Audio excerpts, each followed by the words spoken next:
Have you asked yourself, what should you do with your next dollar? Well, is it saving for retirement? Is it building cash reserves? Is it paying down that dreaded debt? Tune in today. We're going to answer that question for you. It's Brian Preston, the Money Guy, restoring order to your financial chaos, retirement, investing, taxes. You've got financial questions. He's got financial answers. It's Brian Preston, the Money Guy. So, Bo, you know, I love to share where inspiration comes from, and we actually had a Money Guy blast from the past this week. Is a lot of you guys who've been listening since 2006, you notice at the end of the show we have our disclaimer, right? For all the stuff that hopefully gets us out of trouble if we did something wrong, and that disclaimer is old. It's from 2006. I had an employee named Heidi. I don't have to tell any more details on Heidi other than her name to keep her privacy safe, but I had to reach out to Heidi because we had some things we were still working through on the technical side, and I wanted to get Heidi's input on some settings we had used back in 2006. So I had to reach out because she hasn't been with me. You came on board in 2008, and I think Heidi had just left. Probably 07-ish, yeah, right? So it was like 07. So she was there during the infancy of this thing. And one of the things when I was on the phone with Heidi, catching up, it was that she asked me some questions. I was like, why you got me on the phone? Hit me up with any free advice you want, because I just appreciate you, miss you, wish you were still part of the enterprise as much as possible. And she's recently married as of, I think, 2015. So I still, when you get as old as me, that still seems like a newlywed, even though it's over a year. And she asked me, she goes, my question is, I'm trying to figure out, how do I prioritize? I'm trying to do Roth IRAs, 401ks, and, take advantage of the employer match. I can't tell which order I should do this thing. And I was like, well, you know what? Heidi worked for us, worked in the financial planning profession for a few years. If she's struggling with this stuff, I got to believe a lot of our listeners are having trouble figuring out where that next dollar should go. And especially because, and let me set the table also, is I read all these articles, and the typical American is horrible with their money. I mean, let me give you a stat. Go Banking Rate survey, 69% of Americans have less than $1,000 in savings. So meaning like 69% of America, if something were to go wrong at the house or with the car or a medical bill, they're just out of luck. And here's this thing. Nobody talks about inflation because inflation's supposed to be under control. But I don't know about you guys. Cars sure cost a lot more. Repairs sure seem to cost a lot more. There is some inflation creep going on in the background. $1,000 today is obviously not $1,000 from a decade ago. So it scares me to death that the typical American, the majority, a large portion, 2/3 of Americans, over 2/3 of Americans, don't have $1,000. So I was like, we've got to help our listeners not fall into the trap of consumerism. Now, here's the thing. If you're listening to a financial podcast like the Money Guy Show, which we've been doing this since 2006, have clients in 37, 38 states. Love if you like what you're listening to. You like all the guidance that we're sharing. The free advice that just kind of flows out of this thing every other week. We want you to go to moneyguy.com. Reach out on the connection side of our contact page, or Abound Wealth. If you go to aboundwealth.com, we have contact information there as well. Always looking for new clients so we can take the relationship to the next level. Our thought process is the more generous we are, the more successful you'll be as a listener, and hopefully you'll reach a graduation point that you need to become a client of Abound Wealth. So putting that in regards, the first thing I want to do is help you figure out how to take care of those immediate needs. If you go to moneyguy.com and you start researching, you'll figure out we're trying to help you make better decisions, go beyond common sense. But the first thing you got to figure out is, how do we take care of our immediate needs? And I'm trying to think of how to make sure that we get everybody to think about this in the right terms. By all means, for goodness sake, let's get you out of this horrible stat of 69%. I mean, the first thing I would tell people, if you're trying to figure out cash reserves, how do I prioritize this or do this? The first thing is, let's get you to $1,000. Sure. Let's get you out of this stat, and also more importantly, it's going to make sure you have some type of liquidity in your life, so that if the hot water breaks, if your car has can't start up in the morning, you have to go buy a new battery or other things, you got to have some flex in the system. So the $1,000 is kind of the baseline of where I want you to start your immediate needs. After that, I mean, Bo, where's the next place you would go after $1,000 of cash? Well, what we'd like to see is once you have that kind of baseline, we want to make sure that if something unexpected were to happen, because that's kind of what we're talking about, is being in the world of unexpected outcomes. What happens if I have to go to the doctor and I need to pay an insurance deductible? Or what happens if I'm driving down, 65 South and something flies up and hits my car and I have to have a repair done, right? So what do I need to do to hit my auto deductible or my homeowner's deductible? You need to have enough cash to cover those baseline insurance deductibles so that at least you can do that so the insurance company can pitch in and start helping you pay for some of your bills. And when you say insurance deductibles, you're talking, because you mentioned quite a few there. Sure. You're talking about property and casualty with your car, your house, but you're also talking about health insurance and things like that too, right? That's exactly right. If you have to go to the hospital or you have to go see a doctor immediately, you want to make sure you have that baseline covered where you can hit those insurance deductibles. Now, the next one is a little more aspirational, but I still think it's important, is kind of what you traditionally think about with cash reserves. 3 to 6 months.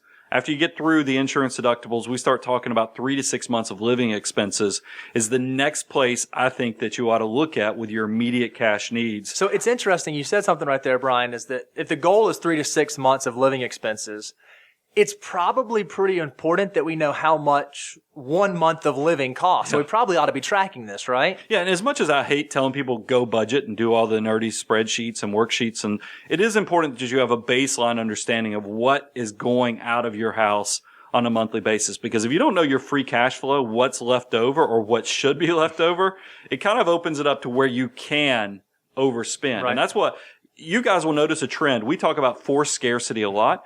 Try to think about your cash planning in a way that you can create buckets of money that automatically get funded so that you are, even without creating a budget, you're hitting all the things that you need to. But getting back to 3 to 6 months of cash reserves, if you're trying to figure out, because you're younger, if you're listening to this, or if you're older, you're trying to figure out 3 to 6 months, it's really based upon your career. I mean, how long would it take you to go replace that income stream? And then it also is impacted, are you married? Are you a working household where both spouses are working? All these things will play into it, but 3 to 6 months is definitely something we should work to make sure you're bulletproof and have some excess in the system. So let me ask you a question, Brian, because I know that right now, now interest rates are coming up a touch, but cash just isn't paying a whole lot. And I'm one of those people who have been really good at paying off debt, and I've really got some decent equity built inside of my house. If I have a whole bunch of equity in my house, do I really need to keep that 3 to 6 months of cash reserves there? I know why you asked this, because I think you like throwing a little salt on an old wound. I have no idea what you're talking about. If you go back and listen to the 2006 podcast, guys, he's trying to humble me a little bit, because I used to brag about the fact that I kept pretty much zero cash because I had 6 figures of equity in my house back in Atlanta. So I felt like, who needs cash when I can stroke a check at any point in time if I, came across a great opportunity, or if I had the hot water heater go out, or if I had that car accident or medical needs, I would have it covered. Here's the problem with counting on that home equity. I got an email pretty quickly in the process from several listeners who said, I'm starting to get letters from my lender that they're freezing my home equity line. Realize, what is your cash reserves? What's the rainy day? There's a reason we call it a rainy day. It's usually when things aren't going perfect. Right.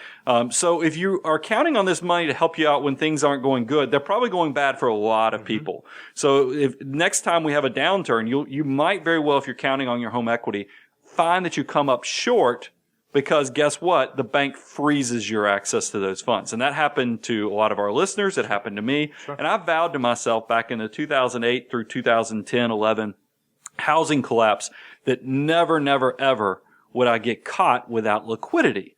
So I would definitely make sure that you keep straight up cash. The other thing is you kind of hinted at this, Bo, and it's kind of a celebration point.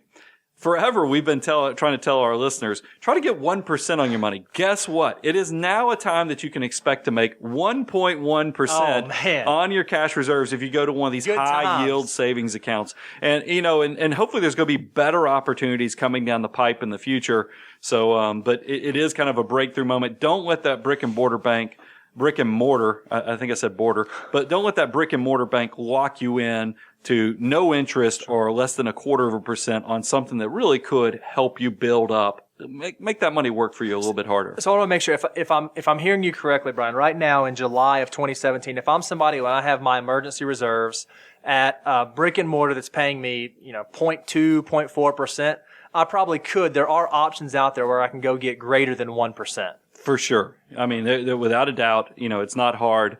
We don't like to do product endorsements, but you can go to bankrate.com or other things. It's very easy to see some banks that will give you a heck of a deal on those online savings, and they're FDIC. Here's the key point: make sure that they are FDIC insured, just to kind of make sure that their financial stability is built into the equation. So once I have the emergency reserves piece in place, once I check that, what's next? This is a big one, and it ties back to that whole consumerism thing that seems to be really haunting the average American is credit cards. Here's the thing that I think is interesting. All the things that have been going on in the world, and we have watched, even though we talk about low interest rates, you talk about your mortgage, historically low interest rates. We talk about all these things, your savings accounts, historically low interest rates. We get to credit cards, we're at historically high interest rates. And you're like, wait a minute, there's a disconnect there. But this is what's crazy to me, is if you go look at creditcards.com, they have the average credit card right now is 15.59%. That's the average. So that means there's probably some people with good credit that are around 12%. Sure. There's people that have made some poor decisions but still leaning on this thing that are over 20%. But the average is 15.59%. The only person that is smiling when you use a credit card that you don't pay off monthly is the bank. Here's the thing. We're not going to go and tell you just completely cold turkey on credit cards. Because I recognize there's a convenience factor there. But if you find that you're one of these people that cannot pay it off monthly, that is a big fail. You've got to make sure that you're handling these things respectfully. Because, Bo, we did a 401k presentation yesterday, and I heard you and I've used the analogy.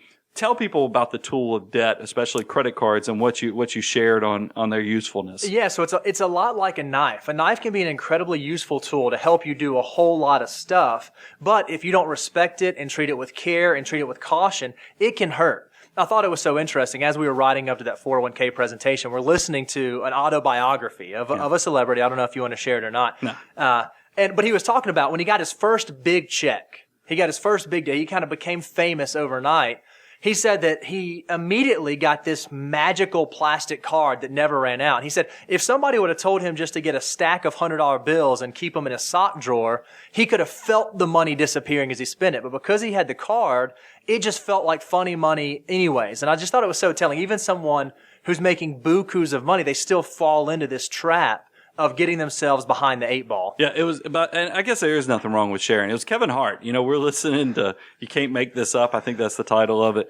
And this thing is 100 chapters long, guys. We're only up to 57. We've been listening for 8 hours. So Kevin really throws it all out there, but he talks about that magical credit card. So if you are one of these people that's not paying it off monthly, you have a problem. I mean, and I would say that then you now have to go to the other side of the equation and figure out how we get you out of this pickle of bad debt. So here's our thoughts on that. Is I put two resources. I think, and this is one of the things I've always been surprised that relatives, clients, and others, I will tell them you're overspending, don't go do this. And they smile at me and they hear me, but then I don't see a change in their behavior. Right. Somehow they go to Financial Peace University or other things tied into Dave Ramsey, and this magical thing has been told to them that they don't need to build up debt and pay it off. Dave can motivate. So Absolutely. If you are one of these people that's not paying off your debt monthly, or you don't have the discipline to understand or be responsible with credit card debt, I would go check out, some of Dave Ramsey's resources. And then the other thing that we use, because there's a great blog out there, readyforzero.com. If you go there, they have all kind of resources for you to research credit sources and things like that, but they have tools on their blog to kind of talk to you about and keep you motivated on that journey to be completely credit card debt free so that you are paying it off responsibly. So I've got my emergency reserves. I've got my 1,000, then my 3 to 6. I've hit my high interest debt like credit cards. Okay, now what? Well, here's it's kind of another big header, because we had the first thing, which was immediate needs, and that was the cash reserves and that was the credit cards. But now we get to talk about, is it time to start building financial independence? Is it time to start investing? We've got our household in somewhat order on a cash basis. So let's use some of this free cash flow and figure out where that next dollar should go next. And here's the thing. I came really close to putting this under immediate need, but I was like, no, let's get the risk out of the way first between the cash reserves and the credit cards, because it's so predatory the way that the interest rates are on credit cards. But the first thing I would tell you, your employer match. Oh yeah. I mean, that's why it's kind of poetic that we just came back from a 401k presentation yesterday, Bo, is that we tell people, give them the analogy we talk about with the table outside the door. And Brian, I've heard you say it 1,000 times. If we were to set up a table outside of your office door and say, hey, we have a free bag of money sitting for you. All you have to do is swing by, pick it up. There's nobody that would leave their office without coming to see us and get their free bag of money. That's the exact same way that the employer match in your 401k works. It's free. I've heard you talk about the rate of return that you get on that money. Well, it's 100%. And here's the other thing. When I try to give people visuals, I think visuals can be such a big learning opportunity for a person, is that we've done 401k presentations where I'll show up with $100 bill and I'll say, okay, who's got $100 in their pocket? And if you let me see it. And people, at first, they're kind of nervous. Like, what's this guy doing? What's he doing? Is he going to give it back? They're worried I got some bad magic trick where I'm going to tear it in half or something. So at first they hesitate. But I say, okay, if you've got $100, hold it up for me. As soon as they hold it up, I walk over to them and I give them another 100. I said, this is your employer match. See, and then the whole, it looks, you would think it's Oprah's favorite things, because the room goes crazy. They all get excited. So and the next thing I say, because you don't want to keep doing 100, you'll go broke and not be able to do too many 401k plans. I'll say, who's got a $20 bill? Every hand goes up, because the hesitation leaves the room and everybody wants the free money. But yet somehow, when we conceptually think about our employer match, the percentage of participation goes way down. Yep. And I think and the numbers are actually bigger. That's what's crazy, is people will go into hysteria for a $100 bill at an employee meeting. But then when you start talking about thousands of dollars, when you're talking about, because traditionally, a lot of safe harbor plans and other things, it's if you give 3%, you'll get 3% back. So if you do 3% salary deferral, you usually get a 3% employer match. Yep. With a lot of plans out there. So it's not uncommon that it's 100% rate of return. Don't leave that free money. That is just huge, huge stuff. The next thing I had was keeping up with the concept of free, because not everything's free, but there's stuff that has free in the title. Like, how about tax-free growth? Oh, that sounds good. I mean, Roth accounts, whether we're talking about Roth IRAs or we're talking about your Roth accounts, like your 401k, your 403b through your employer, these things are spectacular in the fact that you could put $10,000 to $20,000 when you're younger, essentially pour water and forget about it, and then come back in 30, 40 years, and this money potentially could be worth $50,000, $60,000, $70,000. And here's the great thing. You put 20 in and it's worth 60 or 70 later. That $50,000 to $60,000 of growth completely tax-free. Now, the downside, if there is, it's a small, tiny wart, doesn't really hurt you that much, but you should know it, is that you don't get a current tax deduction. Most people, when you do a traditional 401k or a traditional IRA, you get to at least, whatever you put in, you get to take a current year tax deduction. With Roth accounts, the deal is you don't get that current year tax deduction, but you get the tax-free growth. If you're a younger person or you're in a low tax bracket where the taxes aren't that big, that tax deduction's not a huge thing anyway, by all means, you need to be doing Roth accounts, because tax-free growth is going to pay for itself many, many years. And think about this. Think long term. We know that America is essentially graying. There's an older generation, the baby boomers, that are retiring. And I don't know long term if tax rates will continue to stay low. Now, we all hope that they do. Don't get me wrong, but I just want to be realistic looking at demographics and the economics of the situation. It's probably cool if you can lock in a 10, 15%, even 25% tax rate. Yep. That's not horrible if you can get that tax-free growth in the long term. And then the other thing that I think is really neat, and this is something that it's hard to think about when you're super young, but a great thing about Roth assets is when you get to 70 and a half, The government doesn't make you start pulling them. So we have a number of clients right now that we're working through required minimum distributions with them. Yep. We only have to take that on their pre-tax assets, not the Roth assets. So just another quick little aside about why Roth is so awesome. Specifically Roth IRAs. So that's one of those things where maybe you're older and maybe you're thinking, well, that's great for the younger people who are listening, but what about me? I'm getting closer to retirement. If you're thinking about estate side of things and you think that tax-free growth would be beneficial to your heirs, by all means, it's a great estate planning tool as well. Here's another important one kind of on this process of building financial independence. Debt prepayment. Everybody's always asking us, when should you prepay debt versus invest, and figuring out how that next dollar should be spent on those type of things. And here's the thing, because we get a lot of feedback, and there's so much mixed messaging on this between people who do what we do for a living, even people we look up to and I think a lot of. There's a whole school of thought that says you should never pay off your mortgage because this is the cheapest debt you will ever take down. And it's tax advantage by getting a tax deduction. So why would you ever consider paying off your mortgage? I mean, because it's not uncommon that a lot of you are probably sitting on 30-year mortgages that are under 4%. Sure. That is cheap, especially when you take into account the tax deduction. It very well could be your effective interest rate is below 3%. I mean, that is, hopefully at some point cash will be paying that. But here's a problem. Here's the fundamental problem. Mathematically, they are spot on that it is cheap, that some of the cheapest money you'll ever owe. But what do we call debt? What's another name for debt? It's an obligation. Oh, yeah. Yep. I mean, obligation just by its sheer name. And what are remember we started this section talking about financial independence. What is independence is when you're free from having to have things pulling on you and chains that are shackling you and keeping you from making decisions you want to. If I'm the person that's trying to build true financial independence, I want the word obligation completely ixnayed out of my balance sheet and everywhere else. I don't want to owe anybody anything. So the good thing that we tell people, the guidance we share, I don't mind people having debt like a mortgage, but my goal is for you by the time you're retired, I want it gone. I want you to be completely debt free so that you own your life completely without concern. Because when we've said it many times, there is a risk that seeps into your life when you're no longer working with your brain, your hands, and your back, meaning you're no longer getting a W-2 pay stub from your employer. Now that you're relying on your assets, it's going to freak you out when the markets get beat up. So if we can take away things like mortgage debt and other things that can, really creep into the stress of your life and make you wonder, am I going to be okay now that I'm retired? Being completely debt-free is going to give you that safety and that peace of mind. So is there a number or an area, Brian? Because we've already said, okay, I'm going to go get the employer match, and then I want to think about doing Roth IRAs. But how do I know, when do I balance like saving versus paying more on that mortgage? Like, is there a number or a rule of thumb or something I should look for? Yeah, because you're probably hearing this, and you're like, well, that's great, Brian, but where, it sounds like I need to get on the horse of starting paying down this debt, but I've also got to make sure we have enough money in retirement.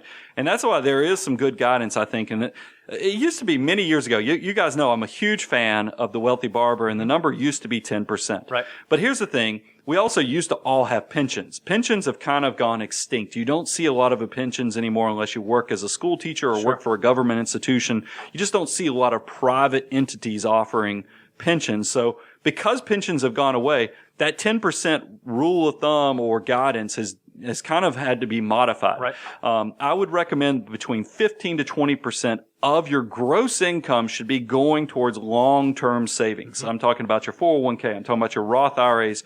I'm talking about just building assets for the future. And then after you reach that 15 to 20% of your gross income, and I know all my 26-year-old listeners are going, 15 to 20%, is he lost? Well, I know it's aspirational, but you're going to see as you go through life, and every time you get a pay raise, if you can put 1% or 2% of your new pay raise towards your savings, it doesn't take long before you are saving 15 to 20%. And you can count the employer match, you can count the other things. You'll be surprised how if you add them all together, you're probably getting closer than you realize. Once you get over that 20% mark, by all means, let's start trying to figure out if there's a plan for paying down debt. Let's kind of transition, Bo. Aspirational goals. Okay. You use words that I remember when I first brought you on the scene with me.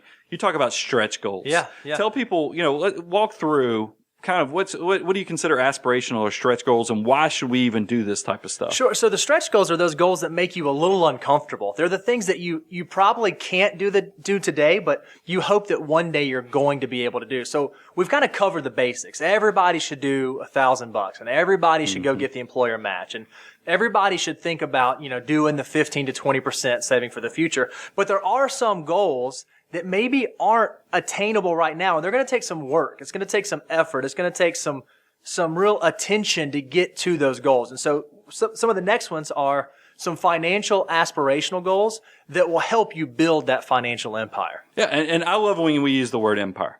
Because I don't know if it's because it makes me think of a Jay-Z song or something like that, but it just makes you feel like you're trying to build something that's bigger than you.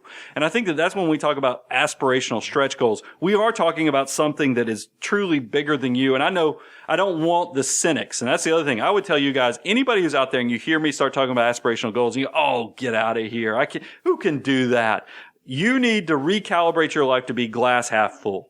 I mean, because that's the thing is I think the first barrier you're going to have to success is making sure that little man or little woman inside your brain is lined up to think in a mindset, an abundance mindset that's going to set you up for success. And that's why I love aspirational goals, because if you start thinking about these things, there is something incredible that just happens subconsciously. You will find that there is a current, a path that you're being pushed towards just because I think subconsciously you've already started thinking about these things. Yep. So the first one we always talk about when we're talking about building the groundwork for building an empire is max out those retirement accounts. Now, we've already talked about the traditional 401ks, the, Roth IRAs and those things, but let's talk about how much, if you really wanted to load these things up and max them out, what numbers are we talking about?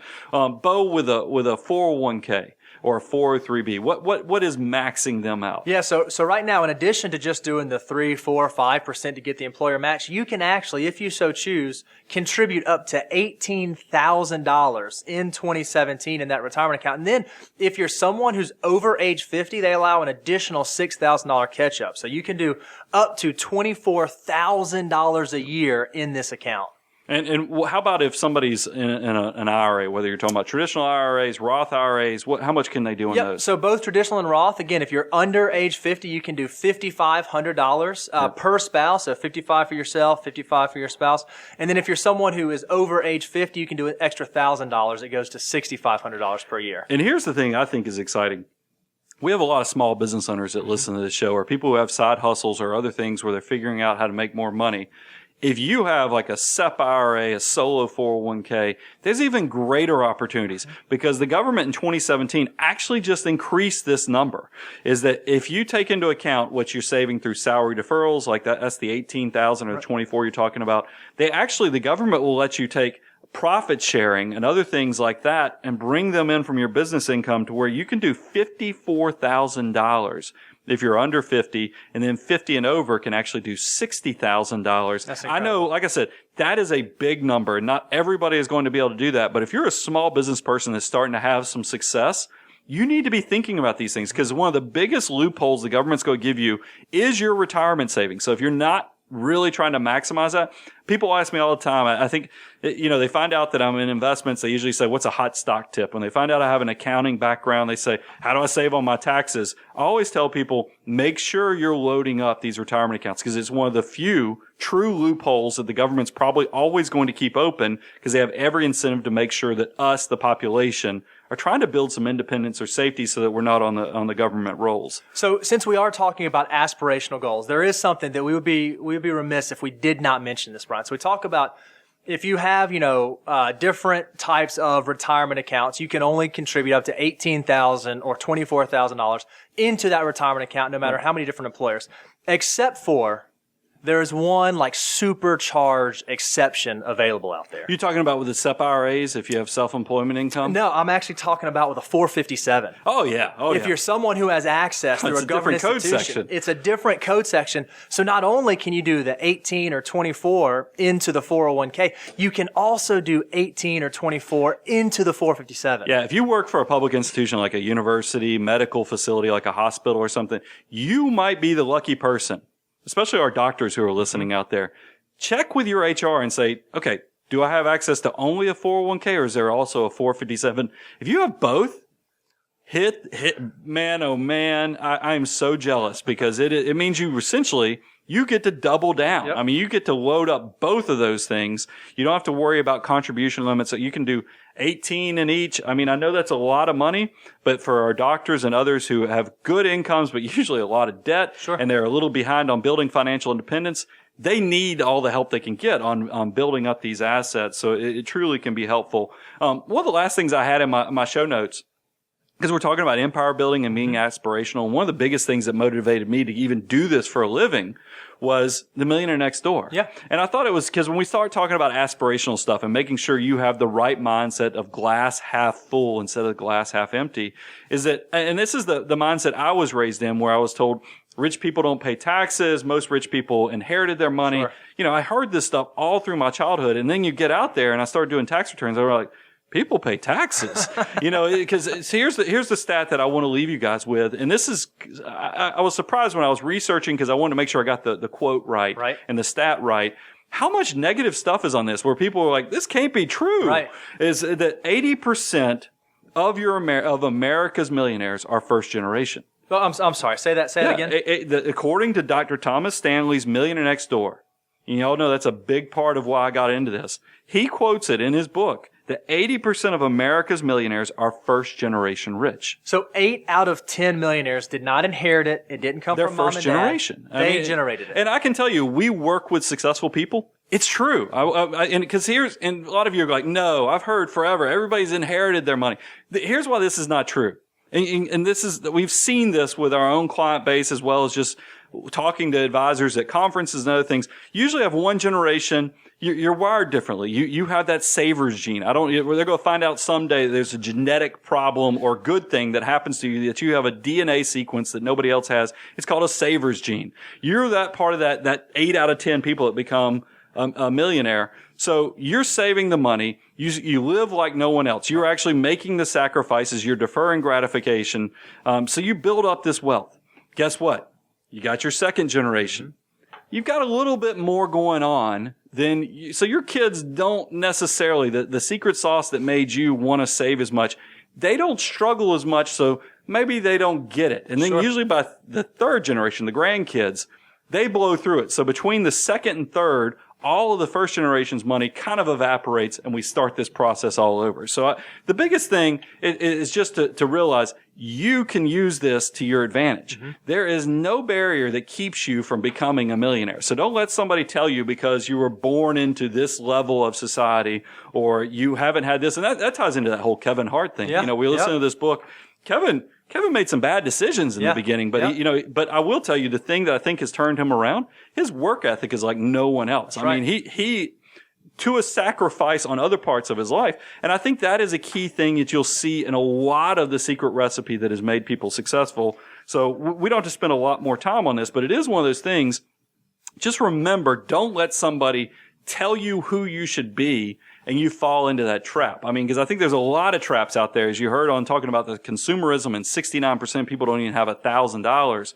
There's a lot of bad data out there that you need to go ahead and start getting yourself motivated to make the right decisions. So it's interesting, Brian, you brought up like second generation. So you're talking about like folks' kids. We haven't even talked about, how do you prioritize paying for college and saving for the kids? When does that come in? It's funny. I've done so many, because we've been doing this since 2006. I used to love playing Mama, Don't Let Your Babies Grow Up to Be Cowboys by Willie Nelson, because if you listen to the lyrics that Willie Nelson, he has no idea how close he came to being a financial advisor in there. And when he talks about don't let your kids grow up to be cowboys, let them be doctors, lawyers, and such. I mean, that is what happens. If you look at the research from Millionaire Next Door and others, is that typically that second generation is your doctors and your attorneys, because, you have success and you send your kids to the best school. But the problem is that some people use education for their kids. They put that above and beyond saving for your own retirement. And that's probably really the crux and the root of the question you're asking is, Bo, is that when do you fund kids' education versus when do you fund your own retirement? How does it go into the priority? Because we are trying to figure out where do we take that next free dollar. And here's the truth of the matter. There is an entire industry for people who want to go to college. Mm-hmm. I mean, think about it. Scholarships, grants, student loans. Yep. I mean, I just named off 3 things where you can just go find chunks of money sitting out there. Bo, besides Social Security, have you ever heard of a scholarship for retirement? I have not, but I'd be more than happy to apply if there was one. And, it's not even needs-based. That's the thing, is that there are no scholarships for retirement. I mean, that's what, I could go so many ways, but I don't think it would be healthy or probably good for the show. So I'm just going to keep it under wraps on what you have to do if you're not making the right decisions and saving early enough. But it is one of those things where there is an industry for education and saving and borrowing and things like that, whereas you're on your own for retirement. So we always do tell people, make sure, and that's why it's under the aspirational goals instead of under the immediate needs. Right. Make sure you're taking care of that 15 to 20% of saving for retirement before you start funding your kids' education. And Brian, now when you were younger, right? I think this when you were a teenager, you were a lifeguard, right? That was one of the many jobs between plumbers, bus drivers. Yeah. So, keep going. I had a bunch more. So swimming, not my jam, right? I'm not exactly Michael Phelps, and we'll just leave it at that. But from what you've told me in the past, when you go through like lifeguard training, one of the very first things that they teach you is like, if you're in a dire situation, you have to make sure that you protect yourself first, and then you save somebody. Or when you're on like an airplane, they always tell you, put on your oxygen mask first, and then help people around you. It's interesting that making financial decisions and getting on solid financial foundation for parents isn't a whole lot different than that. The first thing you have to do is make sure that you're on solid financial footing before you can then help and provide a mechanism for your children to get on solid financial footing. Because what's the single worst gift that a parent can give to a child? Well, and that's what I was sitting there thinking, because we all know everybody's got a little crazy in their life, and people don't realize they're crazy when they're on other people. Maybe we're all crazy. That's probably the truth of the matter. But we all know people that you look at them and you see their decision making, you go, oh, they're living in their kid's basement. You can just tell they're making such horrible decisions. That poor girl better enjoy all the things she's getting now because her parents are living in her basement at some point. And there's nothing wrong with living in your kid's basement. It's actually, I think an extended family can be very healthy for families, but you want it to be a optional or a chosen decision, not because mom and dad have nowhere else to go because they're broke. I mean, that's probably the best thing you can do for your kids is make sure you're on stable ground so that you get to move into their basement only because they love you and want you there, not because you come to them hat in hand and say, guess what? We made some bad decisions. You enjoyed that Barbie Jeep as a child. Now I need your basement. That's the decisions you're hoping you never have those discussions. So here's the last one on aspirational goals, because when you start having success, you want to be generous. I think that here's the coolest thing I've realized now that I'm post 40 and you start having a little bit of success is that the old adage that you totally disregard as a kid, that it's better to give than to receive. Right. As a kid, I heard that and I was like, whatever. They must not know anything about the Death Star, the Millennium Falcon, or other things that I was wanting as a kid, or the video game systems that started rolling. The go-kart, the trampoline. I mean, I was like, what are they talking about? No, it's not better to give. It's better to get that stuff. But there is something magical when you get to be older and you start thinking about life, memories, and other things. It's fun to see people's reaction when you can be generous. It's nice and that's one of the things I always encourage people when you start having success. Start being generous with that success because you didn't do it all by yourself. It's nice if you can, pay it forward essentially for somebody else. And here's the cool thing with technology. Technology is made where you can be generous and you can give a lot easier because, Robin Leach and the Lifestyles of the Rich and Famous, or just all these charity things, golf tournaments, it's not uncommon celebrities have these causes that they get excited about, and they'll go set up a foundation. And I've been fortunate enough to deal with that when I was in public accounting, and it's a lot of paperwork. There's a lot of stuff you have to do to become a 501c3 and to set up a foundation for your favorite charities, as well as, just your giving needs for your family if you're super successful. But now you don't have to do it. It's so cool. Whether it's Fidelity Charitable or Schwab Charitable, you can, for as little as $5,000, you can set up a giving account. And here's the cool thing. It used to be you had to have appreciated stock because most charities weren't capable of taking appreciated mutual funds and other things. But because of Fidelity Charitable and Schwab Charitable, you can actually donate appreciated mutual funds, ETFs, stocks. It doesn't matter what shape or form it is. you can set up accounts, and as long as you have $5,000 to open the account, you can do $50. That's the minimum to as many 501c3 organizations as you want. And what I like about that is, say you have some appreciated stock, but you want to tithe, you want to be charitable. This is a great way, instead of you just giving cash. Sure. You can give these appreciated assets to these organizations, to the Fidelity Charitable or Schwab Charitable, and then can treat it like it's your own private foundation. It's truly an incredible thing that technology has made the life of being generous much easier. One disclaimer, and I'm not going to go super deep into this, but we've had some people ask us about this. We want to make sure that we kind of clear this up. Doing that, giving appreciated stock or appreciated mutual funds to a 50c3 is different than doing that for an individual. So maybe you want to give something to your kids. You say, oh, well, I'm going to give them this stock that I bought 20 years ago, and we're going to skip a lot of taxes. It doesn't work that way. Or if you're helping your aging parents figure out how they handle their assets, make sure you consult with a tax accountant before you make those decisions, or a financial advisor, because the tax implications are not the same for being generous with individuals versus being generous with organizations. Oh, that's a good point. Yeah, I was like, where's Bo going? No, it's right. If your goal is to be generous with charities, then I think the way we're talking about with Fidelity Charitable and Schwab Charitable is good. If your goal is to pass on assets to your children, be careful, exactly what Bo said, with giving appreciated stocks. I have seen so many horror stories, because you guys, here's the problem. If you die with appreciate, say you bought, and the example I've used just because we're from Georgia was Coca-Cola stock. Yep. I mean, there was so many people running around Atlanta with Coca-Cola stock. Like grandma bought it back in forever ago. We don't even remember what the basis is, but she got sick and she just gave it to all of the grandkids. That's actually a tax disaster, because here's the thing. If she died with the securities, you get what's called a step up in basis. So if, say, the securities are worth $400,000, guess what? Date of death, assuming, she didn't have a huge estate over $5.5 million, you got to step up in basis. So it was great. That $400,000, don't get me wrong, great, not in the fact that you lost a grandmother, but you get a step up in basis. Financially, that's great from a tax perspective, versus you give away the stocks to the kids. That tax basis of grandma's, which nobody knows what it is anyway, goes to the grandkids. And now you didn't get out of any taxes. You've actually just pushed that obligation down the road and created a problem for somebody else. So you're exactly right. If you're trying to give stocks and appreciate things to children, go talk to somebody, because there's just I've seen too many mistakes as people aren't making good decisions. But, Bo, hopefully people have a much better idea what to do with that next dollar. We've kind of walked through. My biggest takeaway that I want people to kind of get through, is just work on that mindset. I mean, be thinking about immediate needs, because we did these in an order for reason. Immediate needs, and then, okay, financial independence. How should we invest? And then, okay, what are we doing long term to be aspirational? You always do such a good job, Bo. Do you want to give kind of a quick executive summary of kind of the things we went over? You always do that kind of like as a wordsmith. Yeah, here's the 15-second synopsis of what to do with your next dollar.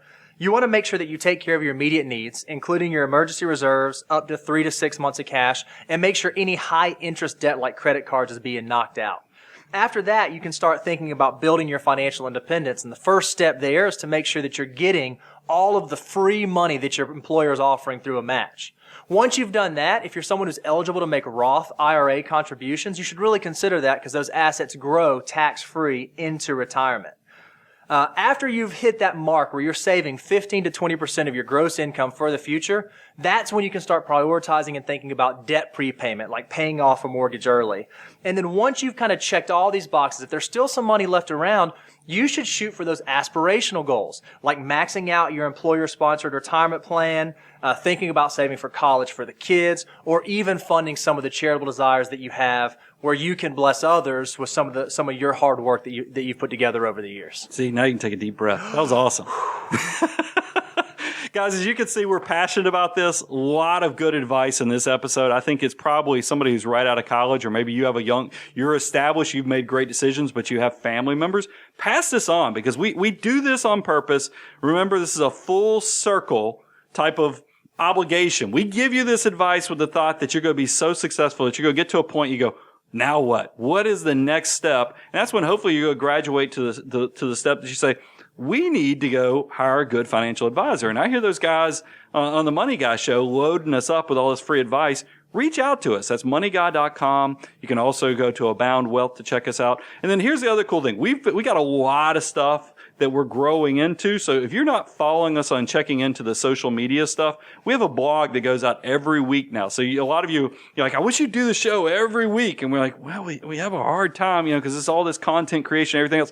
Guess what? We have blogs going out every week, even weeks that we're doing the podcast. So there's constantly content. If you go to moneyguy.com, if you want to connect through Facebook, through Twitter, we're always trying to make sure that we keep top of mind for all of our clients so you can stay focused, keep prioritized, and just feel like you have somebody that's going to encourage you. We had somebody kind of make the analogy that we were like the Tony Robbins for finances, which kind of cracked me up coming from an accounting background. But that is very flattering, and we'll take it because, I'm not going to discount it anymore because we love being motivational for you guys.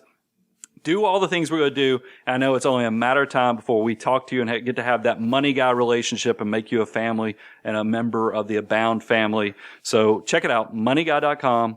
I'm your host, Brian Preston. If somebody wants to get in touch with us, Brian, how do they get in touch with us? Well, the easiest thing is go to those websites. If you go to moneyguy.com, we have a contact page. If you go to Abound Wealth, we have a contact page. It comes right through to us. But we are here and we have an entire team of just spectacular people that are working behind the scenes to make sure that all of your needs are met. And we're just going to keep doing what we're doing. And just thank you for all the great reviews and comments. I'm your host, Brian Preston. We'll talk to you in 2 weeks.